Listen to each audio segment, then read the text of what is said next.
Hi, everybody. Welcome to Rethink Real Estate. My name is Chris Cochran. I'm the marketing director here for Harcourts Auctions.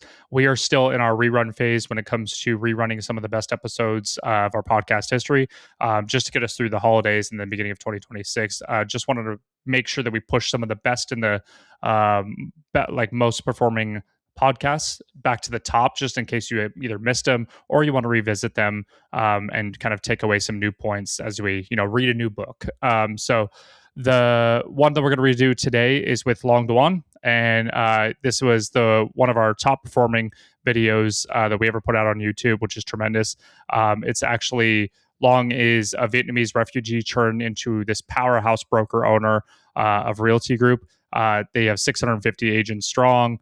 Across 12 offices. It's a tremendous story. It's inspirational, but it also does teach us some of the metrics of building a team, and then also running 12 different offices and becoming one of the best offices in their local area. So enjoy, reach out, and feel free to like and subscribe if you like what we're doing here.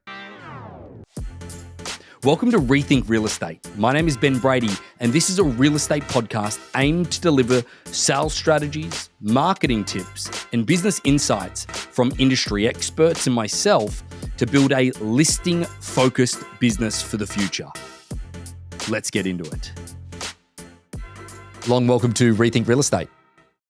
Thank you, Ben, for having me here. I'm excited. Well, I'm pretty excited as well because I don't often get to have people on the podcast like yourself, that is yourself and your partner, I think Michael, you've built the Realty Group, and it is a pretty phenomenal company. Like it's amazing when I look into people that are going to be joining me on the podcast. I want to obviously go through and do a bit of background and understand that. And usually the agents that we have on are pretty top performing agents, but you've built a company with multiple locations. You've got over 600 agents that work in those locations now, and the value that it looks like you offer as a brokerage perspective as being the largest independent in Minneapolis is just phenomenal. So I'm really looking forward to diving into it deeper. But let's start at the beginning. Where did all this come from, and how did you start all of this, and where did it all start from? Yeah, that's a pretty deep question because what you say where it started. Usually, why, right? Yeah, I yeah, think true. most of us is why we did something. But if you go back even further, it's why we are the way we are and why we live a life, right? So for me, I'll take a few minutes maybe just to set the stage and that so that you can understand all of the things that follow. But I'm originally from Vietnam. I came to America when I was 13 years old by myself as a boat person. This is back in the 1980s after the fall of Vietnam. There's a lot of boat people leaving Vietnam. I was 13 years old. I was by myself, less than 50% chance of making it, Ben. And I was lucky enough to made it. I made it to my refugee camp was in Malaysia. In Wikipedia, it was nicknamed Hell's Island, Oh, considered geez. to be the most populated place on earth at that time. I was one of 40,000 people living in the size of a football field. Oh, wow. So to say substandard living conditions would have been a gross understatement, right? Um, I was only 13. I did turn 14 at the camp, but because I was an orphan without any parents, I was by myself. That was I had the priority. And my uncle, who lived here in Minnesota, had sponsored me, and that's how that's why I ended up here in Minnesota. But because I did have a sponsor, I was only there for a year. There are people there 4 to 5 years, before they even get to leave this camp. But for me, to accelerate the story and my why is the first night when I made it to a refugee camp. And I shared this moment many, many times, and I did not know my why until I was like later in life, like in my 30s, right? Right, right, Some right. of us don't still don't know our why, to be honest with you, because our why really drive who we are and all the things we do. So once you can identify that, it's a game changer. So I didn't know that until my 30, but what I found out was the first night that I made it to the refugee camp, and this is after 11 days on a boat. Underneath the boat was one of 153 people, the size of maybe an office 10 by 10, right? Maybe two of those. Just imagine sitting shoulder to shoulder. There's pirates out there. You can die from the ocean. Just all of the craziness. I did make it, and that was my third try, by the way. Oh, okay, to wow. actually finally did it. So when I made it, I remember sitting on that beach the first night, Ben, because they did the check-in, they gave you the shot, and then I don't know anybody, it's crowded, and I found a spot on the beach, and I sat there, and I remember I cried all night. Okay, it's the first time I emotionally cried. I was 13 years old. I've been hurt before, whatever. I've cried before, but it's not that kind of crying. It's because, Ben, it finally hit me that I made it. Mm. But then I remember questioning, well, wait a minute, is that a good thing or a bad thing? Because as I look across that ocean, vast ocean, right? I know nobody here.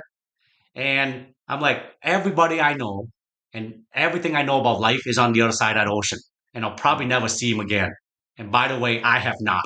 I have not seen anybody besides my immediate family, which there's a better end to the story that all eventually join me later. My mom, my dad, my two younger brothers. So all five of us are now in America.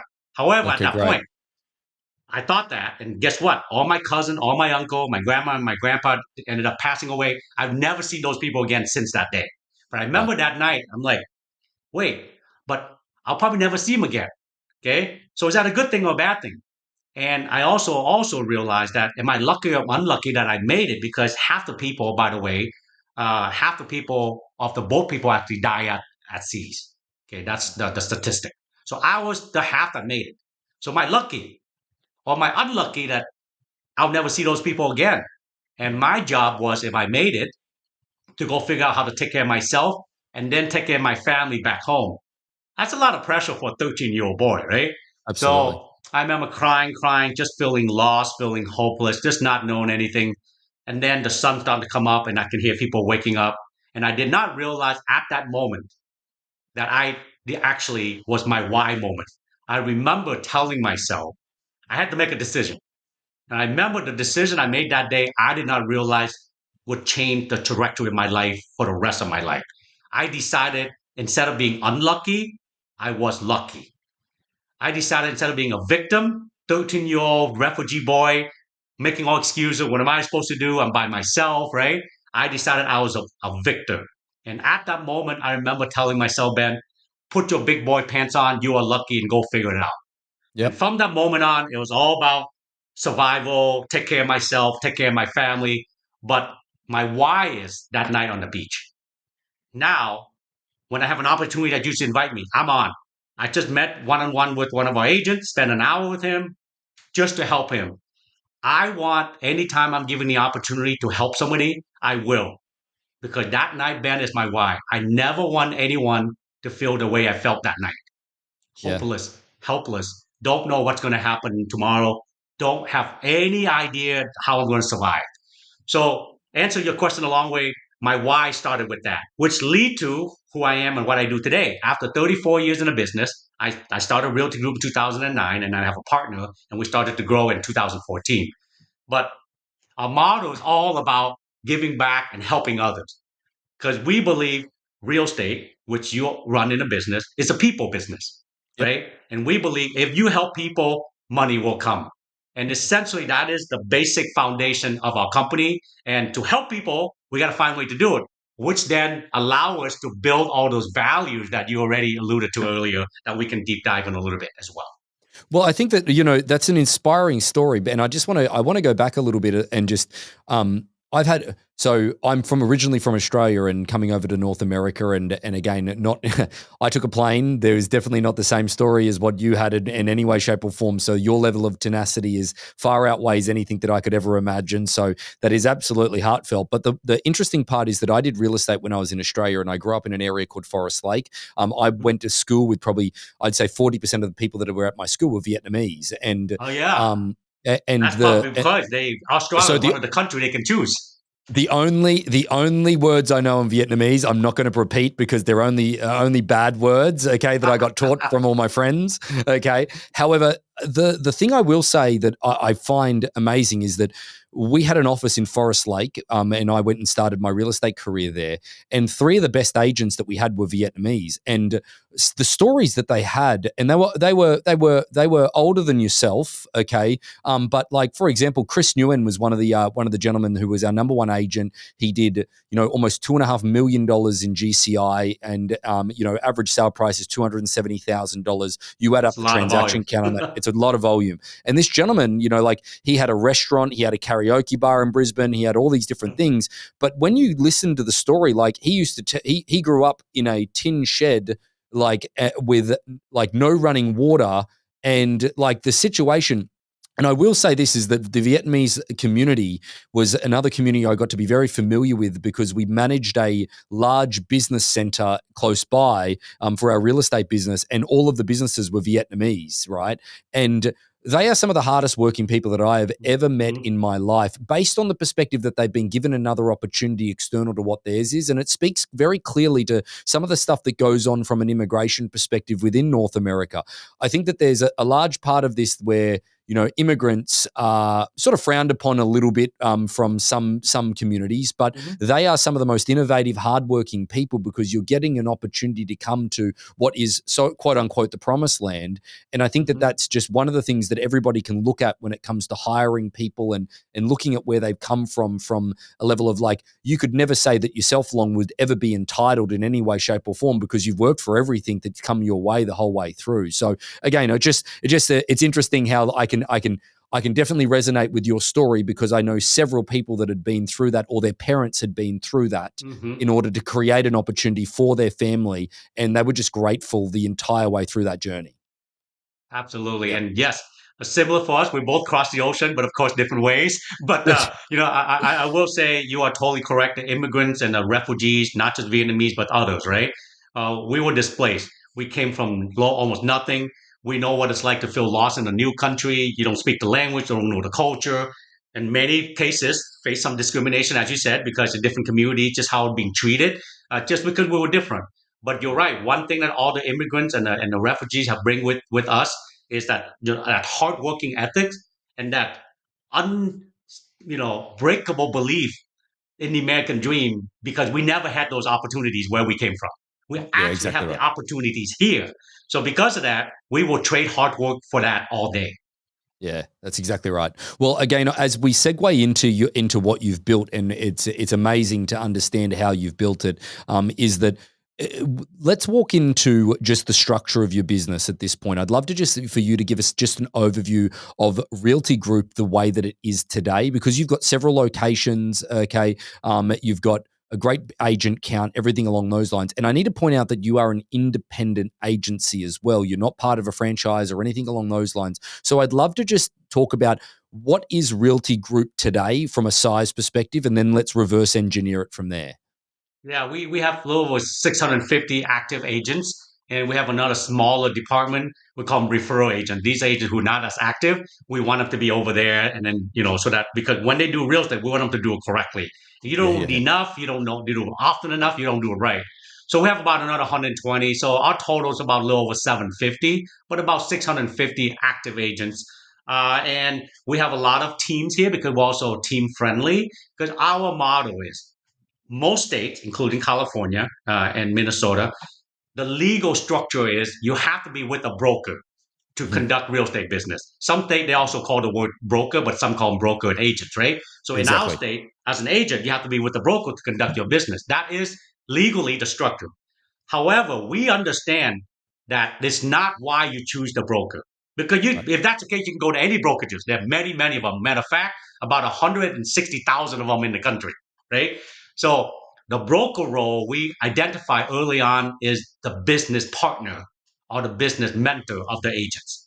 When the agent comes to us, they're looking for a place that can help them grow their business with whatever value proposition that might be, whether that's technology, support, training, mentorship, leads, offices, whatever that is. We identify all of those needs and we find a way to provide it to them.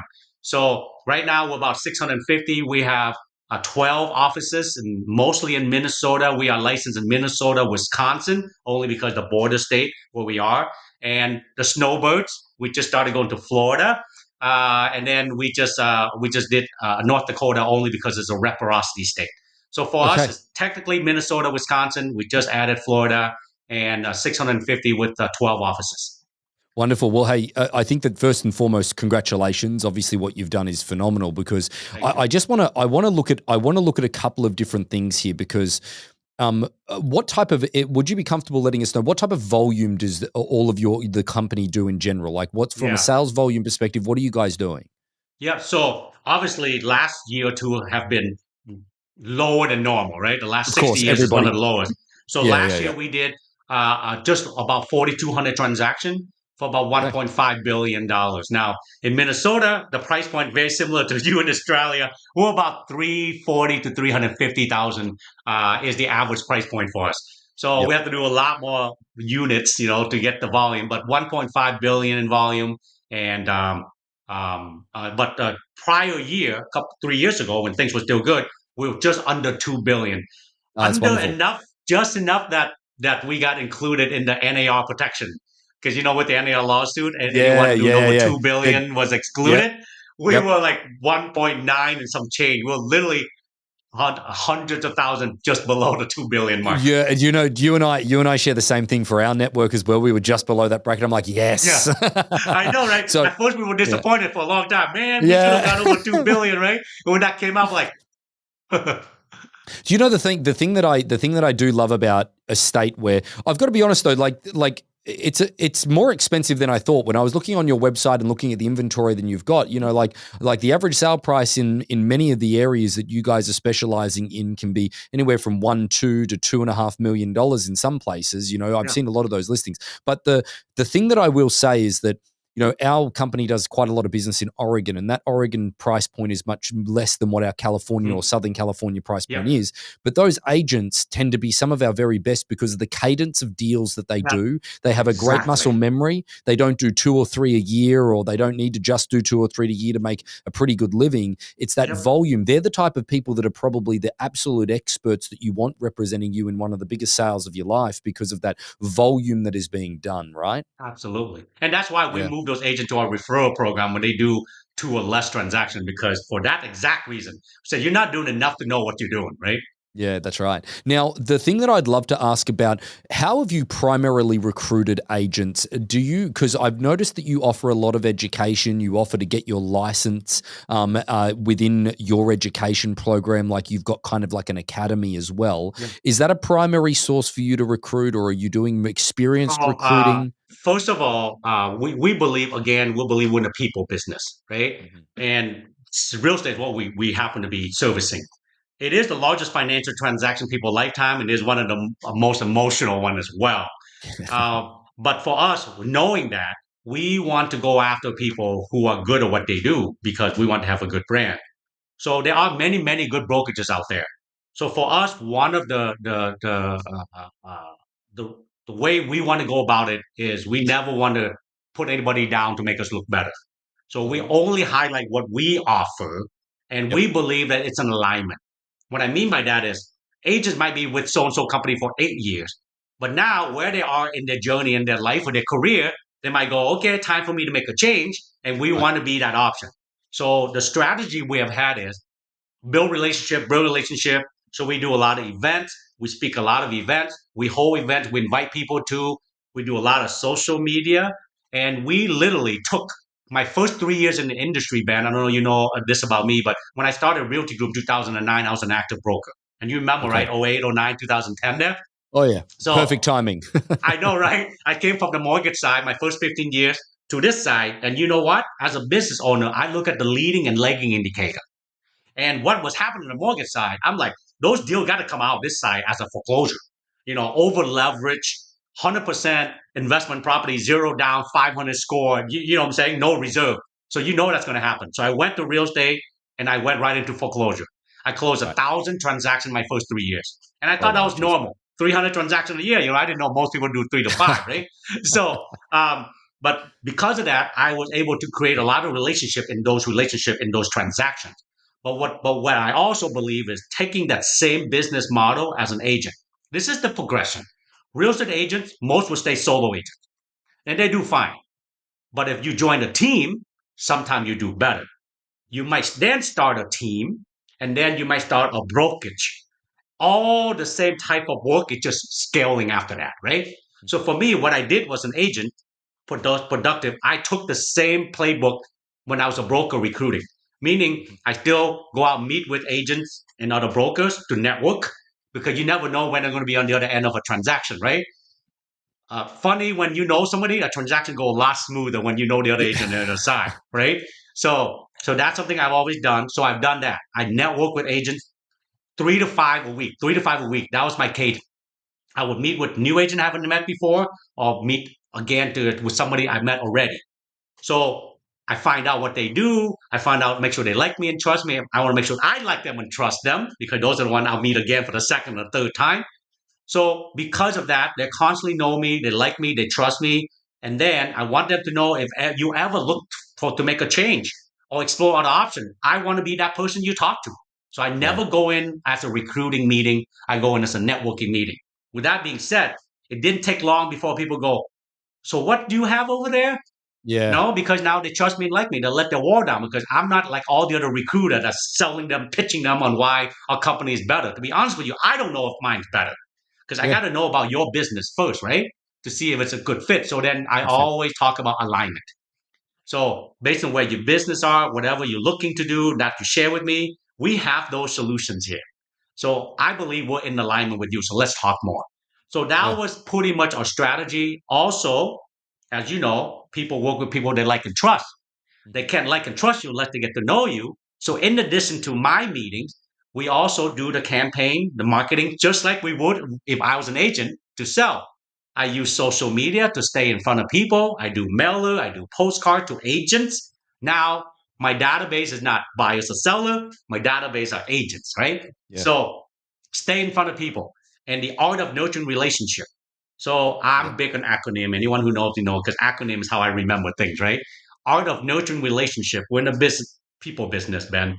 A stand for aspiration.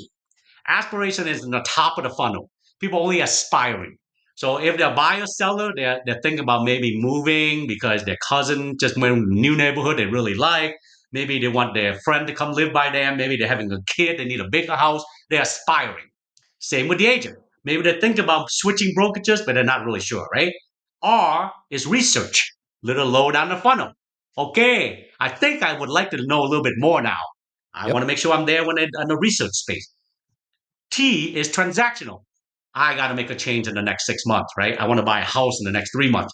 Then I'm already in that spot because that's too late for me to step in at that time. They already Yep. been a relationship with somebody, right? So that's ART art. Stay in front of people, allow me to do that. STAY is also an acronym. S is sell, right? If I'm an agent, I want to post about my listing, accepted offer, congratulations. T, but I'm a broker. So I want to post that. We have all these fun events. Our agents are getting awards. It's great, right? T is teach. I want to establish myself as the expert in my field. Mhm. So education comes into play. We hold a lot of education. We invite agents, not just from our company, but then others to come and attend them. A is advice. You know, I can help you with business. How do you grow a business? I'm a business owner. You meet me. I've done many of these one-on-one for free from agents and brokers all over the country because remember my why? I love to help people. So when I get to do that, they feel like, man, you're so busy. Thank you. I'm like, no, you just allow me to fill my cup in my heart. That's my That's good. passion. You're letting me help you, right? And then why is you. People want to know the real you, the authentic you. So I will post, I will share about who I am, what I do. So that stay in front of people, we do that consistently because we believe visibility is credibility. Okay, the more visible you are, the more credible you become. So that's our omnipresence strategy that we have in marketing to agents, and that's how we're able to grow because many agents know about us in the market. And when they Now, think about a change, they check us out. Obviously, the real estate industry has gone through an incredible change when it comes to commission structures. Mhm. So I'd love to talk about how did you, you're running a business, okay? You're not a competing broker in the Mhm. business that is selling against them. You're running that business. Your primary role, and I'm assuming is Michael's primary role as well. Are both of your roles then head of Yep, we're recruitment or? co-CEO. So yeah, we divide and conquer. Both of us do Yep. very similar, but we focus on certain area.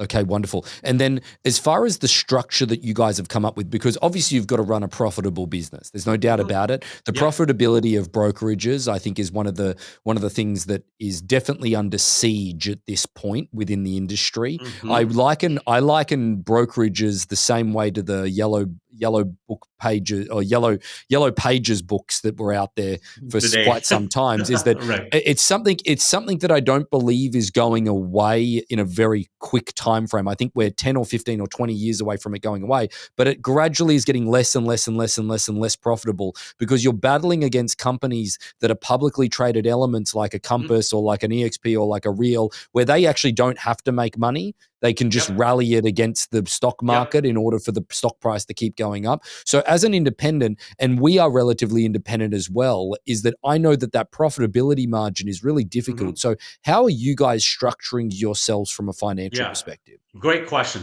So again, any business you're in, especially real estate business, whether you're an agent, a team leader, a brokerage owner, you want to run a profitable business, right? It's not smart when you don't. So for us, one thing we do realize, we call them traditional real estate model. The Keller Williams, the Remax, the Coldwell, Exit, you name it, right? They're out there. I think the value proposition is just not current or relevant anymore. I think the models, to me personally, without putting anybody down, I think they're outdated. That's why most of them have shifted to retention versus recruiting as their focus, right? So for us, we also understand that real estate is one of the largest sector in our GDP in the United States. Yeah, almost 17%. Because on an average, every real estate transaction make an economic impact of about $113,000. So of course, different part of the country, a little more, a little bit less. Why? Ben, because on an average, about 30 people touches a real estate transaction. If it's new construction, you got builder, you got mortgage people, you got title escrow people, you got agents, broker, transaction coordinator, underwriter, stager, photographer, appraiser, plumber, you name it, right? On and on and on and on. So for us, we then figure out, why do we keep trying to take a piece from that one vertical real estate only from our partners? Why don't we try to get multiple verticals of revenue from that same partner? So what we do then is we have a transactional fee model. So in our market, it's $695 per transaction, and most of the time the agents are able to pass it on to the buyers and the sellers, so they pay that as a fee. We have a subscription of $100 a month. So for $100 a month, they're part of us. We call them an affiliate fee to be affiliated with Realty Group. So they get all of this support, training, tech that we have. Because guess what? Instead of you paying your CRM, paying a website, if everyone chips in $100, we can get in volume, right? So at 650 agents, $100 a month allow us to get a lot of these rent technology. Because technology for us, unlike real estate, it's better to rent than own, because as soon as you build your own, something better is coming along, right? Yeah, exactly. So we'd rather bring in the best third party, the Follow Boss, the White Local, the Lofty, whatever you want to use out there. We bring them in instead. So $100 a month allow us to take care of that. Okay. Then we do pay 100% commission. So what we get from is the fee of $695. We did about 5,000 transactions several years ago. Last couple of years, about 4,200, 4,300 transactions. That's the real estate part of it. We are willing to allow our real estate partner to keep 100% of their commission in exchange for a transaction fee. However, we also own our own title company. Minnesota is a title state. I think you guys are an escrow state in Florida, in California, except That's Northern is different than Southern. That is right. So, right. So, and then we also have, I don't have my mortgage company now. I used to, but not right now. But MSA, mortgage, marketing service agreement. So we have all these programs with the other partners. The plumber who's in our system will pay some type of marketing. The mortgage company. The you name it. Everybody. The stager, the photographer. So it's an ecosystem that we build, so that when an agent comes to us, when they get asked, "Do you have a plumber?" They don't have to say, "I don't have a plumber." We have one vetted for you that is going to do a good job, and we all win. Your clients will be happy. You get to refer that person because you don't have one. We have one already. We get something out of it. The plumber makes some money. It's again, help others and money will come. If we look at it as an ecosystem and we help everybody win, then we all win. So in a nutshell, that's a long way to answer my question, but we make it up in volume on the real estate side, and we make it up in other additional revenue streams.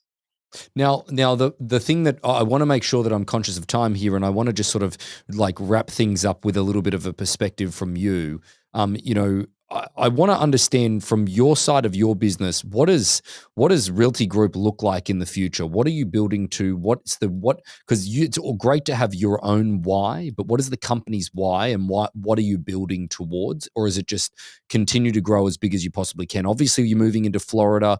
Is there views of California? Is there views of other areas? Because I know snowbirds not only go to Florida, they're also going to the desert marketplaces as well. So Went to what is the Arizona for 6 months. there you go. There you go. So what is Realty Group's sort of vision, so to speak? So that is a great question, and I know we're running out of time. So we need to do another one. I would do it with you. Of Realty course. Group, you are hearing it almost publicly first. We're about to do press release. We just joined LPT. Okay. Okay, so you know of LPT. They're very similar Yep. to EXP and very similar to Real, right? But Yep. Real and Real and EXP been around forever. LPT just came out less than 3 years. The fastest growing brokerage in the world, 15,000 agents.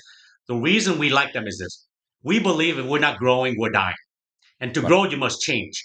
So we were having exponential growth every year until 2 years ago, we plateau at about 700.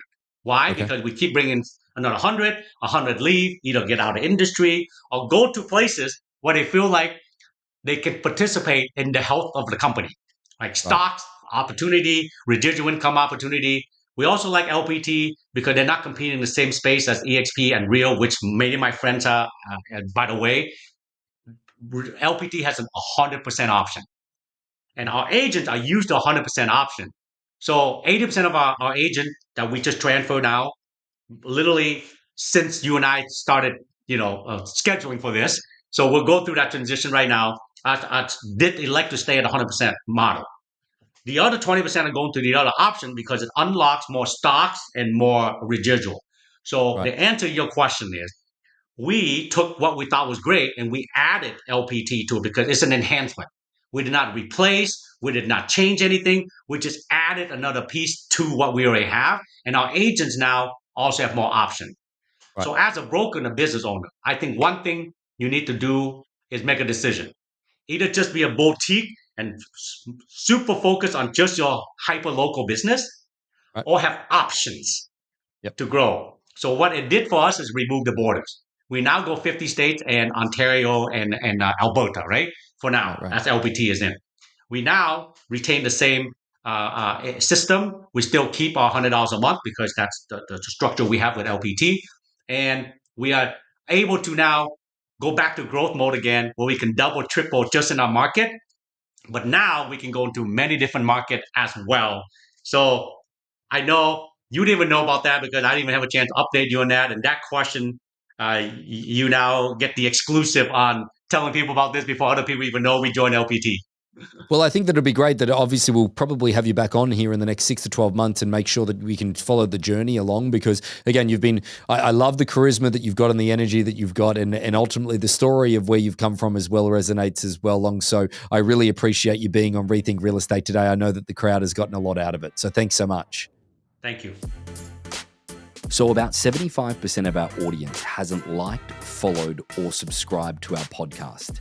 It would mean the world to us, and it would help this podcast more than you know to expand our reach if you were to like, follow, or subscribe on any of the platforms that you're watching or listening on. Thanks again.